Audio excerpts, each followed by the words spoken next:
Willkommen zurück. Na Miki, was hältst du denn von dem Ort hier? Es scheint sich um einen alten Tempel zu handeln. Ob Satomi wohl hier ist? Tja, das ist die Frage aller Fragen, nicht? Wir sind gerade erst angekommen, Conan. Lauf also nicht gleich weg. Ja, entsprechend passiert Folgendes, wenn wir versuchen rauszugehen. Conan, wandere nicht auf eigene Faust herum.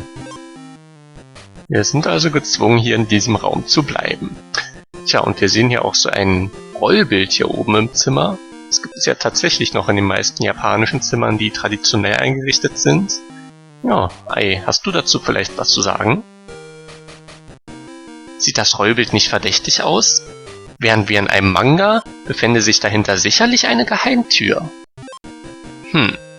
Na, wollen wir doch mal sehen, ob wir nicht vielleicht doch einem Manga entstammen. Ein Rollbild. Nanu? Irgendwas ist komisch. An der Stelle dort steht es etwas vor. Wow! Alles in Ordnung bei dir, Conan? Ja.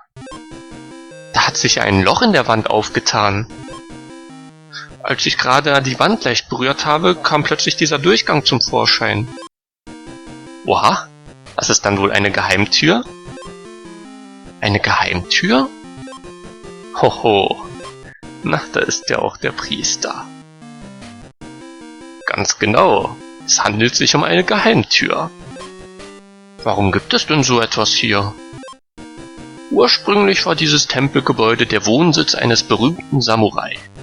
Um sich vor seinen Feinden zu schützen, hat er viele Mechanismen, wie man sie im Haus eines Ninjas vermuten würde, eingebaut. Aha, deswegen ist das also der Mechanismentempel. Und nachdem er dieses Gebäude nicht mehr benötigt hat, ist ein Tempel hieraus geworden.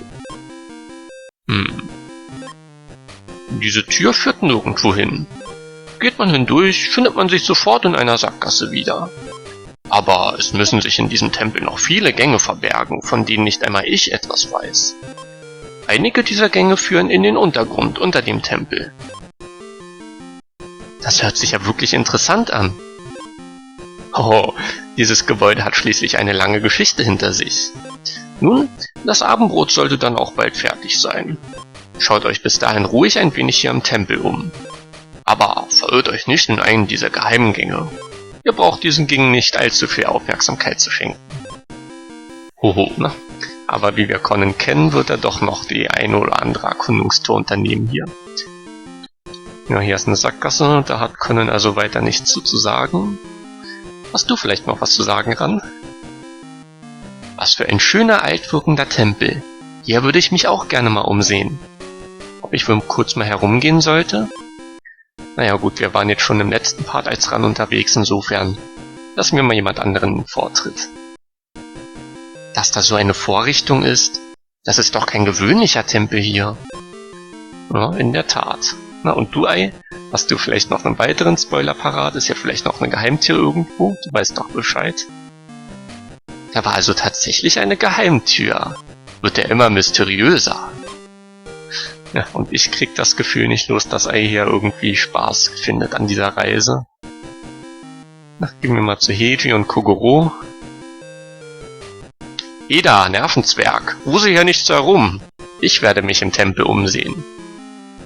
Ja, wir könnten jetzt also mit Kogoro spielen und durch den Tempel gehen, aber ich würde vorschlagen, wir nehmen erstmal Heiji. Scheint, als gäbe es ein paar Geheimnisse in diesem Tempel zu finden. Da sollte ich mich doch mal umgucken. Na, da wechseln wir direkt. Und spielen jetzt als Heiji, sodass wir uns auch mal in seiner Form hier im Tempel umsehen können. Jetzt bräuchten wir natürlich eine gute Ausrede, falls jemand fragt. Oder sagen wir einfach, wir suchen nach einer Toilette. Ist sie vielleicht hier? Nein, aber das ist das Frauenschlafzimmer der Schauspielertruppe Poirot, die aktuell abwesend ist. Demnach sind wir also nicht die einzigen Gäste hier im Tempel. Und wer ist hier? Ah, das ist dann entsprechend das Männerschlafzimmer der Schauspielertruppe. Auch die sind gerade abwesend. Na gut, dann ist vielleicht hier die Toilette. Nicht stören. Unbefugten ist der Zutritt strengstens untersagt, steht auf einem Schild. Na, das klingt ja interessant. Mal gern wissen, was da so vor sich geht. So, hier ist also das Zimmer von Conan und den Mädels. Und hier ist unser Zimmer. Dann geht es noch hier links weiter, aber wir gucken erstmal hier unten. Am Eingang hier war ja auch noch ein Raum. Ja, aber auch das ist keine Toilette und damit steht fest, wie in den meisten anderen Nintendo-Spielen gibt es auch hier keine einzige Toilette. Na gut. Spaß beiseite, dafür gibt's hier eine schöne Frau. Sprich mir die doch mal an. Ah, du gehörst wohl zu den neuen Gästen, von denen der Priester gesprochen hat. Bis zum Abendessen dürfte es noch ein wenig dauern. Mein Name ist Ria. Ich bin Mitglied der Schauspielertruppe Poirot. Ach, da hätten wir also schon mal das erste Mitglied gefunden. Ich habe mich bereit erklärt, bei den Vorbereitungen fürs Essen mitzuhelfen. Naja, bereit erklärt, sage ich. Es wurde mir ehrlich gesagt eher aufgedrängt. Ah, du scheinst ja sehr beliebt zu sein bei deinen Kollegen. Die anderen führen bestimmt gerade im Hauptgebäude eine Probe durch. Tja, und du wirst hier allein gelassen, was? Ah, das ist ja sehr freundlich. Na gut. Also hier unten sind wir reingekommen. Entsprechend geht es hier nach draußen. Ja, das wissen wir. Gut, dann bleibt ja nur noch hier links der Gang zu erkunden. Oh, hier führt ein überdachter Gang weiter. Ich riskiere mal einen Blick, was es da hinten zu sehen gibt. Vom Hauptgebäude her sind Geräusche zu hören. Da links geht's wohl also zum Hauptgebäude. Na, gehen wir da noch mal hin. Und in diesem überdachten Gang durch. Hier links ist das Hauptgebäude. Hier unten scheint es reinzugehen, also gehen wir erstmal oben lang. Aha, eine Sackgasse. Aber da ist irgendwas am Boden. So ein rotes, rundes Objekt. Gucken wir noch mal. Was ist denn das? Irgendwas ist da doch, aber es ist zu dunkel, um es zu erkennen. Dann würde ich sagen, kommen wir morgen nochmal wieder, wenn es heller ist. Und gehen stattdessen erstmal hier nach unten. Na, hier ist auch der Eingang. Aber gucken wir erstmal, wo es hierhin geht. Hier geht's zum Vorgarten des Tempels. Im Dunkeln gehe ich hier erstmal nicht weiter. Na gut, dann warten wir auch hier bis Tagesanbruch und gucken währenddessen mal hier links lang. Und hier ist nichts, eine Sackgasse. Na gut. Dann können wir also nur noch hier ins Hauptgebäude reingehen. Irgendwas geht da drin vor sich. Der Schauspielertrupp probt wohl gerade. Damit habe ich nix am Hut. Tja, das heißt, wir müssen jetzt zu Conan zurückwechseln, weil Hedwig nicht neugierig genug ist, beziehungsweise höflich genug ist, da nicht zu stören. Während Conan als kleiner Junge da natürlich einfach mal so reinplatzen kann. Na, du schaust aus, als würdest du dich auch mal gern umschauen. So, und damit spielen wir jetzt also wieder als Conan und gehen direkt wieder zurück. Hier ist ein überdachter Gang. Wenn man hier weitergeht, kommt man wohl zum Hauptgebäude. Das wollen wir doch mal etwas auskundschaften. Nanu, da kommen doch Stimmen vom Hauptgebäude. Ja, das hatten wir in der Tat schon eben als Heiji. Es scheint, als würden da Schauspieler proben. Ja, hast du gut erkannt. Da ist tatsächlich eine Schauspielertruppe. Na dann gucken wir doch mal, ob Conan sich reintraut. Ah, das sind wohl die Schauspieler. Sie üben bestimmt gerade. Ob sie mich ein wenig zuhören lassen? Ah ja, Conan geht rein, da gucken wir doch mal. Der Täter sind Sie, Jiro. Sie haben das Opfer mit dem gefrorenen Pudding totgeschlagen, den Pudding anschließend auftauen lassen, Sirup drauf gemacht und ihn gegessen. Sie irren sich, Kommissar Daigoro. Außerdem konnten Sie immer noch nicht richtig erklären, wie das mit dem Pudding war, der sich schon in dem verschlossenen Zimmer befand. Der wahre Täter bist du, Kyutaro. Wie bitte? Zeig erst mal einen Beweis her, wenn du mich schon als Täter hinstellst. Der Puddingrest, der in dem Aquarium da schwimmt, ist ein unumstößlicher Beweis. Cut. Tut mir leid, aber ich hätte, wenn möglich, gerne die Wirkung des in die Enge Treibens verstärkt. Wir hätten vielleicht nicht so steif dastehen sollen. Meinst du? Ich habe es so für genau richtig empfunden. Nanu? Wen haben wir denn da? Ah, ich übernachte heute hier im Tempel. Übt ihr gerade ein Stück? Genau. Unsere Aufführung rückt nahe. Daher haben wir jetzt praktisch unsere Generalproben. Man lässt uns in diesem Tempel ungestört proben, deswegen kommen wir oft hierher. Du kannst ruhig zusehen, aber stör uns bitte nicht, alles klar? Wir können uns dir ja zumindest vorstellen. Tritt einfach vor uns. Ja, das ist also gametechnisch so gelöst, dass wir jetzt jeden ansprechen können. Fangen wir mal links gleich an. Ich bin Tokiko, also das ist tatsächlich eine Frau. Sieht man vielleicht nicht ganz so eindeutig. Wir gehören alle der Schauspielertruppe Poirot an. Wie der Name es andeutet, stehen bei uns Spannung und Mystery im Mittelpunkt. Ja, gehen wir gleich mal weiter.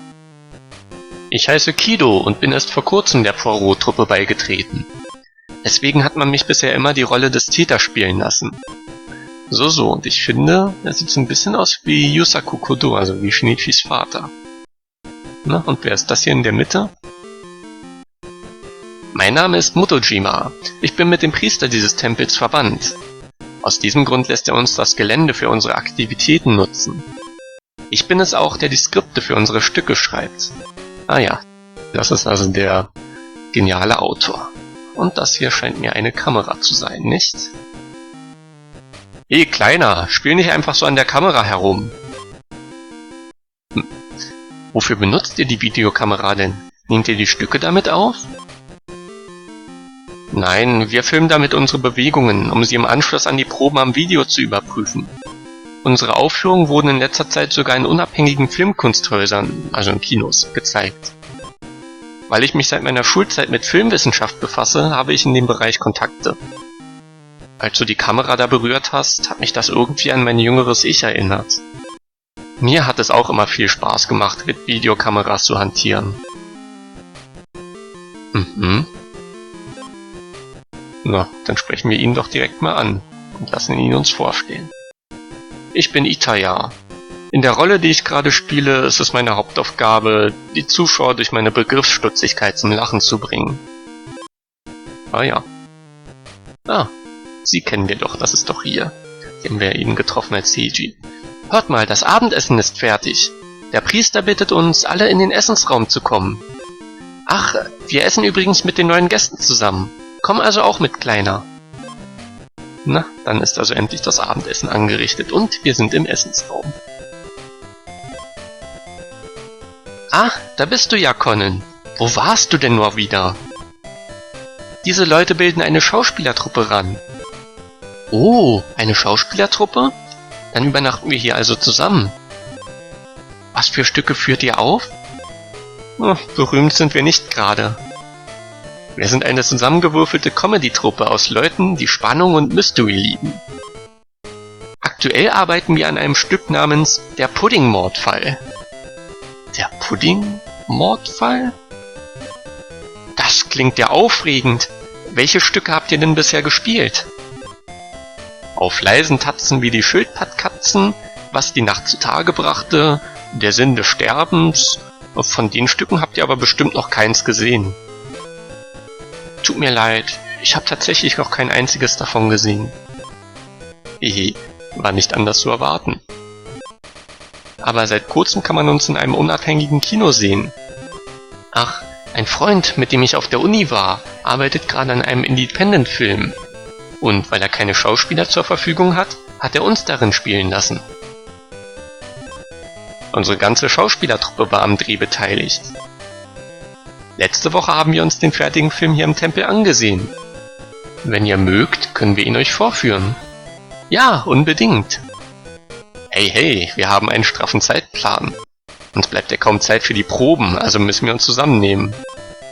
Ach, das stimmt wohl. Tut uns leid. Wir werden euch aber für unsere nächste Vorführung eine Einladung zuschicken. Ihr seid alle willkommen. Sehr gerne. Das dürft ihr euch nicht entgehen lassen. Okay. Dann vergesst aber auch die Einladung nicht. Ach übrigens, Conan, darf ich vorstellen? Das sind Haru und Yoshie Kikomura. Sehr erfreut. Ich bin Haru Kikomura. Yoshie Kikomura, guten Abend. Yoshie ist die Tochter des Priesters. Ich habe allerdings sehr lange in Tokio gelebt. Nach langer Zeit besuche ich jetzt wieder meinen Geburtsort. Ich war ja ganz überrascht, so einen prächtigen Tempel vorzufinden. Dazu noch die Umgebung, ein wirklich herrlicher Ort. Pah, ist doch die reinste Qual, so tief in den Bergen zu leben. In diesem zerfallenen Tempel würde ich's nicht lange aushalten. Ja, das scheint Ran ziemlich erschrocken ob ihrer Worte. Also sie scheint ja wirklich hier, dafür, dass sie aufgewachsen ist, mit der Gegend nicht gerade verbunden zu sein. Herr Motojima, Sie haben doch gesagt, Sie seien auch mit dem Priester verwandt? Oh, ist das so? Ich bin sein Enkel. Und wir als mittellose Schauspielertruppe sind ihm sehr dankbar dafür, diesen Tempel als Probenort nutzen zu dürfen. Ah, wo man von ihm spricht? Hoho, wie lange es her sein mag, dass in diesem Tempel so ein geschäftiges Treiben geherrscht hat. Es ist doch eine feine Sache, ein Haus voller Gäste zu haben. Na, dann lasst uns auch allmählich mit dem Essen beginnen. Ja, und das Essen wird direkt übersprungen. Und es ist jetzt schon 19:20 Uhr. Diese Uhrzeiten hier könnten vielleicht noch eine wichtige Rolle spielen. Mal sehen.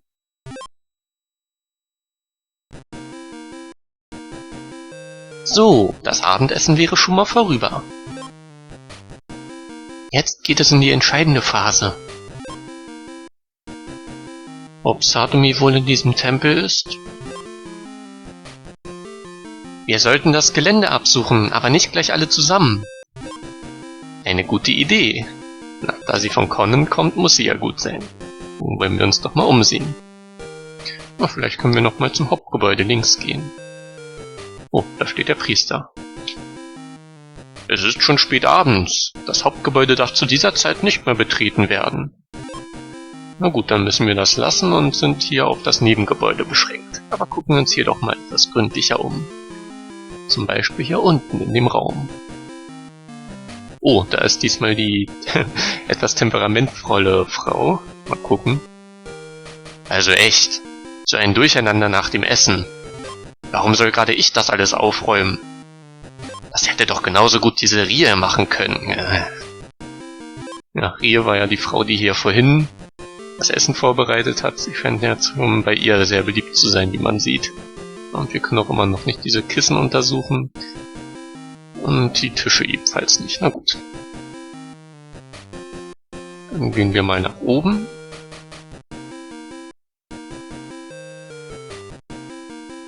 Oh, da sieht man oben rechts so ein Pixel. Was ist das denn hier in diesem Gangstück, der schon etwas verdächtig aussieht? Nanu? Ein Ohrring? Und wenn man sich die Pixel da genau ansieht, steht da Good Luck to You drauf. Also scheinbar ein Freundschaftsohrring oder sowas. Mal gucken. Könnte er Satomi gehören? Ich sollte ihn Miki zeigen. Na gut, dann gehen wir doch direkt mal zurück zu Miki.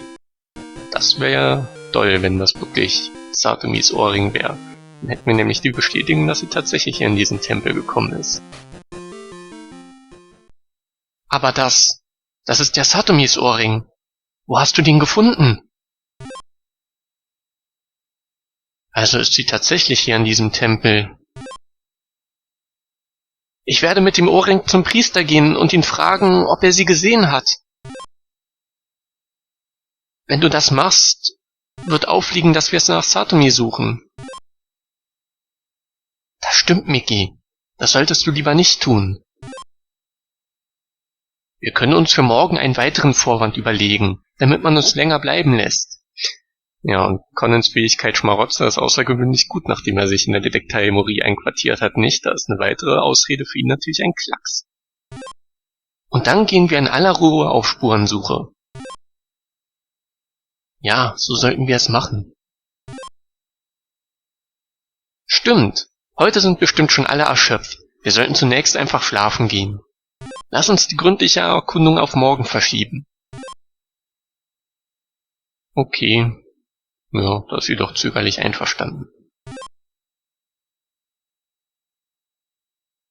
Und Conan geriet ins Grübeln. Nachdem Satomi durch dieses Symbol auf den Tempel aufmerksam wurde und hierher kam, ist sie verschwunden. Irgendwas hat es mit diesem Tempel noch auf sich. Tja, und wieder wird es dunkel. Und, oh, es ist noch der gleiche Tag, aber 23:30 Uhr. Was ist denn jetzt los? Oh, stille Nacht, doch einer wacht. Und natürlich Conan. Die anderen schlafen. Und er denkt sich, dass dieser Ohrring auf dem Boden lag, bedeutet, dass Hatomir in diesem Tempel gekommen ist. Ja, das siehst du richtig. Und seitdem ist sie verschwunden. Die Wahrscheinlichkeit, dass sie irgendwo hier festgehalten wird, ist hoch. Wir müssen sie unbedingt finden, bevor es zu spät ist. So, sie scheinen alle fest zu schlafen. Gut, dann ist die Gelegenheit günstig. Ja, als grobe Einordnung, an dieser Stelle haben wir ungefähr 20% des kompletten Spiels durch. Und damit beende ich auch diesen dritten Part. Ich hoffe, ihr hattet wieder Spaß beim Zusehen. Und im nächsten Part sehen wir uns dann die schlafenden Gesichter der 3 Mädchen hier an und erkunden abseits dessen natürlich auch noch den Tempel und gehen einem seiner Geheimnisse auf den Grund. Bis dahin, macht's gut!